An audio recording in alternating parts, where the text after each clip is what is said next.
अस्सलाम वालेकुम students, welcome to our YouTube channel एक ही कोचिंग सेंटर। लास्ट वीडियो में हम लोगों ने ओहम्स लॉ जो है वो डिस्कस किया था और हम लोगों ने उसकी लिमिटेशंस डिस्कस की थी कि ओहम्स लॉ में हमारे पास जो वोल्टेज और करंट जो है उसका आपस में क्या रिलेशन होता है। सही है। तो आज की वीडियो में हम लोग उसके बाद जो टॉपिक है हमारा वो है रेजिस्टेंस। सही है, क्योंकि हमने एक फार्मूला जो है वो पढ़ा था V = IR। सही है। इसमें हम लोगों ने एक कांस्टेंट यूज़ किया था, वो कांस्टेंट था हमारे पास K। सही है। और वो कांस्टेंट K जो था वो हमारे पास इन्वर्सली प्रोपोर्शनल था, यानी कि वो K इक्वल्स था 1/R के। तो हमने इस K की जगह पे पुट किया था 1/R और फिर हमारे पास ये फार्मूला आया था V = IR। सही है। अब हमारे पास यहाँ पे जो V है, V हमें पता है क्या है, वोल्टेज बोल लो या पोटेंशियल डिफरेंस बोल लो, एक ही बात है। सही है। और R जो है I जो है हमारे पास वो डिनोट करता है करंट को। सही है, क्योंकि हमने पढ़ा था एंडी मैरी एम्पेयर के नाम पे हमारे पास यूनिट बनी थी। एम्पेयर इसकी यूनिट होती है एम्पेयर और इसको हम डिनोट करते हैं I से। सही है। और हमारे पास ये जो R है, ये R जो है वही क्या है, ये रेजिस्टेंस है। अब वर्ड जो रेजिस्टेंस है इसका मतलब क्या होता है, वर्ड रेजिस्टेंस का हमारे पास मतलब होता है मुज़ाहिमत पैदा करना है, किसी चीज़ में रुकावट पैदा करना है या किसी चीज़ को रोकना। सही है। अब जिस तरह से फॉर एग्जांपल हम लोगों ने कहीं जाना है, यानी कि मलीर से गुलशन जाना है या सदर जाना है हमने, तो ये तो रास्ते में जितनी ज़्यादा ट्रैफिक होगी उतना ज़्यादा हमें टाइम ज़्यादा कंज्यूम होगा। इसका मतलब कि हमारे पास जो वो ट्रैफिक है वो एज अ रेजिस्टेंस जो है वो हमारे पास काम में आ रही है। तो रेजिस्टेंस जो है हमारे पास किसी भी बॉडी में या कंडक्टर बोल लो या किसी भी बॉडी में आपके पास जो चीज़ रुकावट पैदा करती है। अब रुकावट किस चीज़ में, आम जबान में अगर हम ट्रैफिक बोल रहे हैं तो वो भी एक किस्म की रेजिस्टेंस है, लेकिन फिजिक्स के टर्म में हमारे पास रेजिस्टेंस क्या होता है कि किसी भी बॉडी में करंट या वोल्टेज को फ्लो करने से रोकना हमारे पास क्या होती है, रेजिस्टेंस। सही है। तो रेजिस्टेंस जो है काफ़ी बार हम लोग खुद बढ़ाते भी हैं और ख़ुद कम भी करते हैं। अब रेजिस्टेंस को कम और ज़्यादा क्यों किया जाता है उसकी वजह बता देता हूँ कि हमारे पास अगर कोई बॉडी है, सही है, उसमें हमें बहुत ज़्यादा जो है वो करंट ज़्यादा फ्लो हो रहा है और उसे हमने कम करना है, तो हम क्या करते हैं, उसमें रेजिस्टेंस पैदा करते हैं। यानी कि एक वायर है, उसमें हमारा 50 जो है वो एम्पेयर का करंट फ्लो हो रहा है। अब मैं चाहता हूँ कि 50 एम्पेयर का करंट फ्लो ना हो, वो कम हो जाए, तो मुझे क्या करना पड़ेगा, मुझे रेजिस्टेंस का रजिस्टर लगाने पड़ेंगे वहाँ पे।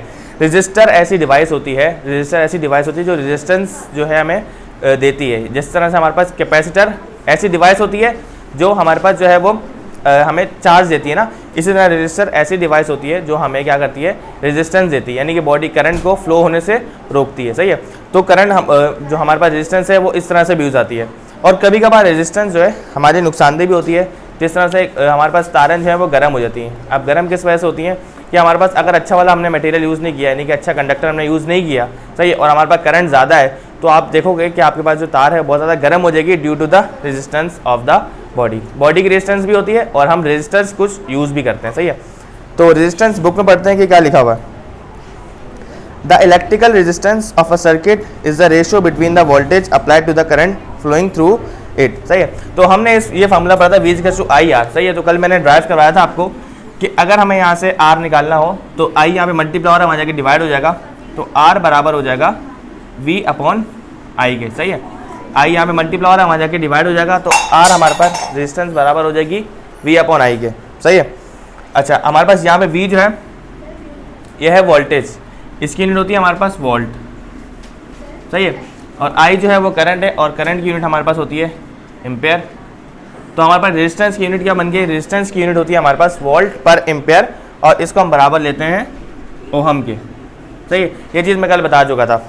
अब हमारे पास जो है रेजिस्टेंस जो है आगे लिखा हुआ है अकॉर्डिंग टू ओहम्स लॉ। तो उन लोगों ने इसकी मैथमेटिकल डेफिनेशन बताई है कि मैथमेटिकल डेफिनेशन क्या है कि आप किसी बॉडी में अगर आपको पता करना है कि कितनी रेजिस्टेंस है, आप वोल्टेज को डिवाइड करवा दो करंट से, तो आपको पता चल जाएगा किस बॉडी में कितनी रेजिस्टेंस है। और रेजिस्टेंस की यूनिट क्या होती है, ऐसा यूनिट होती है इसकी ओहम। सही है। वोल्ट पर एम्पेयर भी है और ओहम भी आपके पास इसकी यूनिट होती है। अच्छा, आगे लिखा हुआ है कि where V is the potential difference, V हमारे पास पोटेंशियल डिफरेंस होता है और I जो है वो करंट होता है और R जो है वो हमारे पास रेजिस्टेंस होती है। सही है। अच्छा, उसके बाद हमारे पास रेजिस्टेंस जो है उसके कुछ फैक्टर्स होते हैं जिन पे वो जो है रेजिस्टर जो है वो फैक्टर इफेक्टिंग, कौन कौन से फैक्टर्स हैं जिन पे रेजिस्टेंस जो है वो इफेक्ट करती है। सही है। अब वो फैक्टर्स क्या हो सकते हैं, ये दो फैक्टर्स होते हैं हमारे पास। एक फैक्टर होता है हमारे पास क्रॉस सेक्शनल एरिया, जिससे हम डिनोट करते हैं A से। सही है। और दूसरी चीज़ होती है हमारे पास लेंथ। अब वो लेंथ किसी भी चीज़ की हो सकती है, लेंथ किसी भी कंडक्टर की हो सकती है, किसी भी वायर की हो सकती है। तो फॉर एग्जांपल हम यहाँ पे वायर की लेंथ ले लेते हैं, तो लेंथ ऑफ वायर बोल लो, सही है, जिसे हम डिनोट करते हैं एल से। तो 2 फैक्टर्स है हमारे पास, सही है।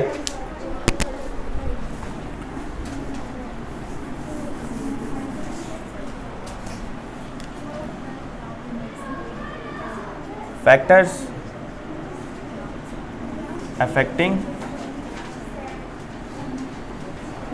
अफेक्टिंग द रेजिस्टेंस,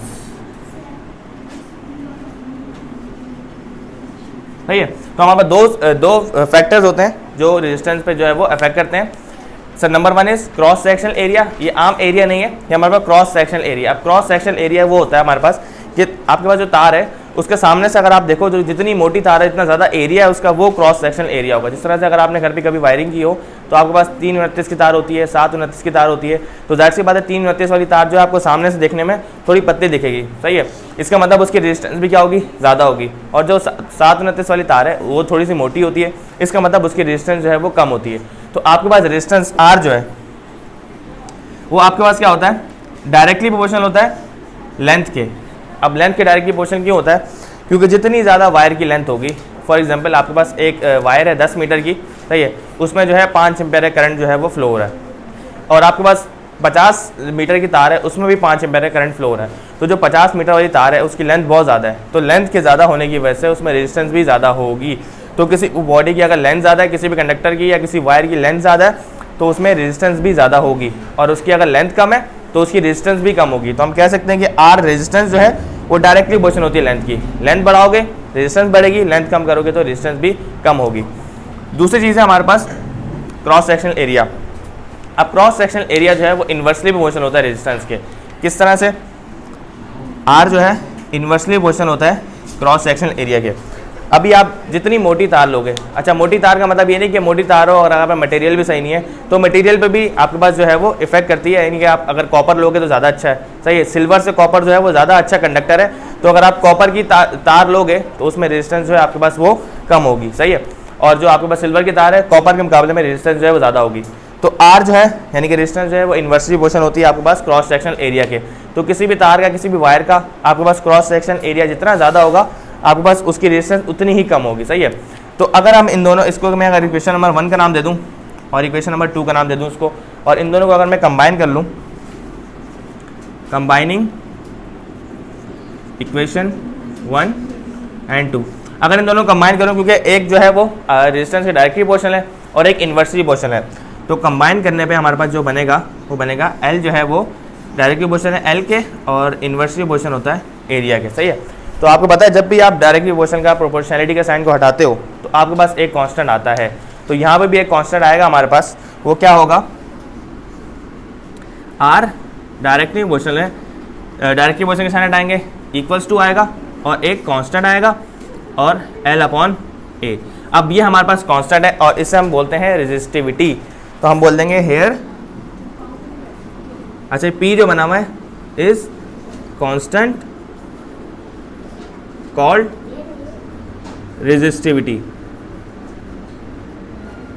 सही है। यानी जो P बना हुआ है इसका मतलब होता है रेजिस्टिविटी। अब रेजिस्टिविटी का मतलब ये होता है कि किसी भी कंडक्टर में कितनी रेजिस्टेंस है वो हमें ये बताता है। अच्छा इस फार्मूले से अगर आप रेजिस्टिविटी निकालना चाहो तो आप इजीली निकाल सकते हो। किस तरह से, आपके पास फार्मूला ड्राइव हुआ है R equals to resistivity L upon A, सही है। अगर यहाँ से मैं रेजिस्टिविटी को अलग करना चाहूँ तो एरिया यहाँ पे डिवाइड हो रहा है, वहाँ जाके मल्टीप्लाई हो जाएगा आर ए, और P यहाँ पे क्या हो रहा है, P तो हमने निकालना है, L यहाँ पे मल्टीप्लाई हो रहा है, वहाँ जाके डिवाइड हो जाएगा, तो ये बराबर हो जाएगा हमारे पास रेजिस्टिविटी का, सही है। यहाँ से हमारे पास यूनिट भी आ जाएगी इसकी। अच्छा अगर आपको किसी भी कंडक्टर में पता करना है कि कितनी रेजिस्टेंस है तो आप इस फार्मूले के तहत पता कर सकते हो। आप उसकी जो रेजिस्टेंस है उसको मल्टीप्लाई कर दो क्रॉस सेक्शनल एरिया से और डिवाइड कर दो टोटल लेंथ से, तो आपके पास रेजिस्टिविटी आ जाएगी, सही है। तो ये हमारे पास हो गया फार्मूला। अब इस फार्मूले से हम इसकी यूनिट भी ड्राइव कर सकते हैं। आर क्या आपके पास, आर आपके पास रेजिस्टेंस है और उसकी यूनिट होती है हमारे पास ओहम, तो यहाँ पे इसकी जगह आ गया ओहम। ए जो आपके पास क्रॉस सेक्शनल एरिया है, क्रॉस सेक्शनल एरिया, और क्रॉस सेक्शनल एरिया की यूनिट होती है आपके पास मीटर स्क्वायर, और डिवाइड में लेंथ है आपके पास, और लेंथ की यूनिट होती है हमारे पास मीटर, सही है। तो ये बराबर होगा पी के, 1 मीटर से 1 मीटर कैंसिल हो जाएगा, तो आपके पास जो रेजिस्टिविटी की यूनिट बनेगी वो बनेगी ओहम मीटर, सही है। बहुत जगह आपको ऐसे भी लिखा हुआ दिखेगा ओहम मीटर, तो रेजिस्टिविटी की यूनिट क्या होती है, ओहम मीटर। तो रेजिस्टिविटी का बुक में जो लिखा हुआ है हमारे पास वही लिखा हुआ है कि resistivity is a qualitative measure of a material ability to resist a following electric current. तो कोई भी बॉडी कितनी एबिलिटी रखती है करंट को रोकने की, करंट को रेजिस्ट करने की जितनी ज़्यादा एबिलिटी होगी उतनी ज़्यादा आपकी रेजिस्टिविटी ज़्यादा होगी, और जिस कंडक्टर में करंट को रोकने की एबिलिटी जितनी कम होगी उतनी ही आपके पास रेजिस्टिविटी भी कम होगी, हमेशा याद रखिएगा। सही है। अच्छा, जो आपके पास इंसुलेटर है, इंसुलेटर में आपको पता है कि करंट जो है वो पास नहीं हो सकता, तो इसका मतलब ये है कि इंसुलेटर में रेजिस्टिविटी बहुत ज़्यादा होती है, इसलिए वो करंट को फ्लो नहीं कर सकती। और आपके पास जो कंडक्टर हैं उनमें आपके पास रेजिस्टिविटी थोड़ी कम होती है, क्योंकि उसमें से करंट जो है वो पास हो सकता है। सही है। और इसकी वजह यह है कि इंसुलेटर में फ्री इलेक्ट्रॉन्स नहीं होते, इसलिए उसमें से करंट पास नहीं होता, और आपके पास कंडक्टर में फ्री इलेक्ट्रॉन्स होते हैं, तो उसकी वजह से आपके पास करंट जो है वो फ्लो होता है। तो वही चीज़ लिखी हुई यहाँ पे कि electric resistance is inversely proportional to the temperature of metallic conductor because the random motion of free electrons increase and offer move resistance in a metallic conductor. तो रेजिस्टेंस जो है वो हीट के भी डायरेक्टली प्रोपोर्शनल होती है। आगे हम जब पावर पढ़ेंगे उसमें हम पढ़ेंगे कि आपके पास हीट का फार्मूला होता है H=I²RT। तो वो आगे पढ़ेंगे कि हीट क्यों आपके पास जो है वो इमिट होती है, जब भी आपको किसी बॉडी में करंट फ्लो हो रहा होता है तो हीट क्यों निकलती है। सही है, वो हम नेक्स्ट वीडियो में इंशाल्लाह डिस्कस करेंगे। और जिस तरह से हमने कैपेसिटर के कॉम्बिनेशन पढ़े थे, आगे हम लोग रेजिस्टेंस के भी कॉम्बिनेशन पढ़ेंगे। तो तब तक के लिए अल्लाह हाफिज़।